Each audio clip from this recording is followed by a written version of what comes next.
Yeah, I believe he's recording here. This is Ken Lawson with the Lawson Report again. The the article that I am going over today is called "Could Oz Help Save the Movie Industry?"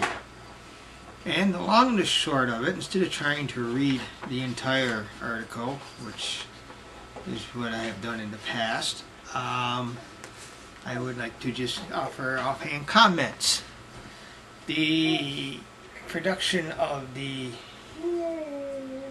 movie in 1939 was groundbreaking in many respects. They went from sepia, which is really more what it was. I haven't seen it. I went Wednesday night on the 23rd and saw the one and only national screening of the movie. I was very impressed with both the movie and the lines. There was an extraordinary amount of people there for a single showing of a single movie. There was quite a healthy mixture of both young folks and older folks. The preponderance of the attendees, I venture to say, were late and early baby boomers. Now there had been some criticism that it was a digital print, but it had to be a digital print. If it was going to be upgraded to high def, it had to be a digital print. That's all there is to it. And I have no problems with that. The important thing, of course, is actually that the movie was even done, that it was restored, and that it was brought to the people the way it should have been brought to the people. I mean, it's nice to have the DVD, and there's gonna be probably a pretty healthy sale next week here when the Blu-ray comes out, and it's in high def, and anybody can watch it in under 60-inch plasmas with 7.1 surround and all these goodies. But it's still not the same as seeing the movie on the big screen. It's just not the same. And another note on the movie itself was the appearance of Robert Osborne. I was looking forward to that, and it was very, very good to see him. I enjoyed seeing him up there on the screen. Now he did do quite a little speech about the movie, telling the history of the movie. Talked about different people who are in it. Of course, you can't talk about Wizard of Oz without Judy Garland, and of course Ray Bolger, and the other notables. And the Munchkins, there's quite a little bit about the Munchkins, and he had different clips and stuff. And during the course of that, they also showed several both stills and clips from other movies, black and white movies of the era, and they also looked very good up there on the screen. A little bit they were up there. And the companion piece to the Robert Osborne segment, which was applauded to both when he came on and when he went off, and was puppies. The joys of doing it in the living room. Which was a more in detail perspective of the movie, telling more about it, and that was hosted by his favorite senior private detective, mystery writer, Angela Lansbury, which was also nice to see. And I'm glad that they were able to tap into her and get her to do this.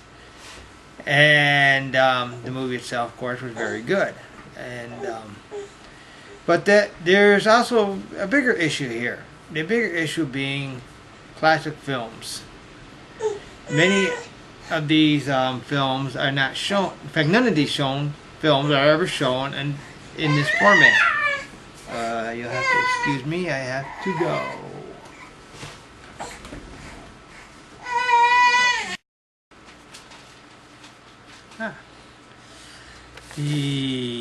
This extra show was about Oz was done and hosted by Angela Lansbury, everybody's favorite mystery writer / private detective / it was also very well done. Went into a lot of the details and extras involved in making the movie. But the bigger issue, other than the movie, is the movie industry itself, which has been crying piracy for the last 10 years and has been claiming that it's been bleeding money due to low ticket sales and low movie sales of rentals and other issue, which 90% of which are self-induced. But I think that if they stop and they look at the numbers that Oz brought in, they may find that there is a viable audience out there for classic movies. And for older folks who are not interested in seeing the latest, greatest movie of the week with all the special effects and stuff in it, and who would rather go see such classics as Casablanca, African Queen, Sunset Strip comes to mind, and putting these movies up, putting some of these classic movies up. One of the other ones that came to mind too was North by Northwest, one of my other favorites. Up on the big screen would be a very viable way to do two things. One, it would bring attention to the movies themselves, which is necessary. It would surprise them probably in the amount of ticket sales that they generate. Granted, they'll probably never reach the rates ticket sales that the other movies make, but they'll probably be respectable enough to pay for themselves anyway, I'll venture to say. And they will also draw attention, like I said, they will draw attention to classic movies. The other thing that Oz is important for this time is to bring attention to movie preservation and restoration, which is very important.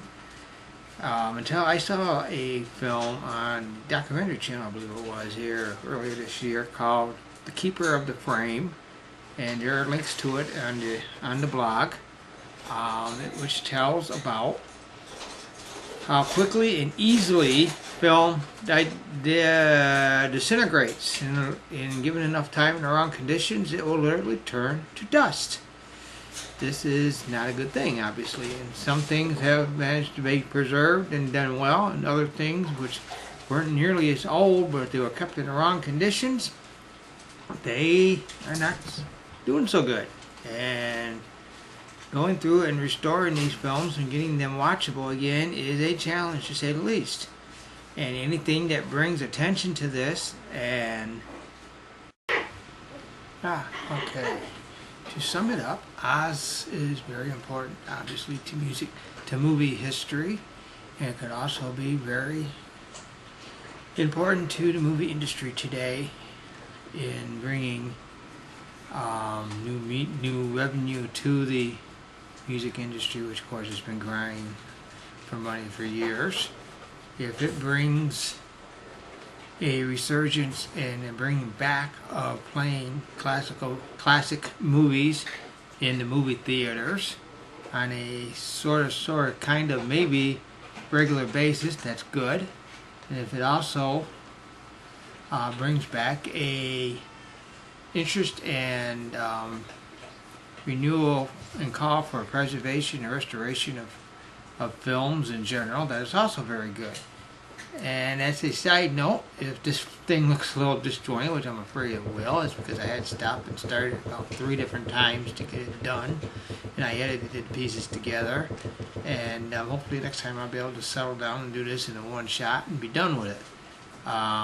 This is a little different format, and I tried a little different than what I usually do, so let me know how you like it, and we will return for the next installment of the Lawson Report as soon as there is something to install.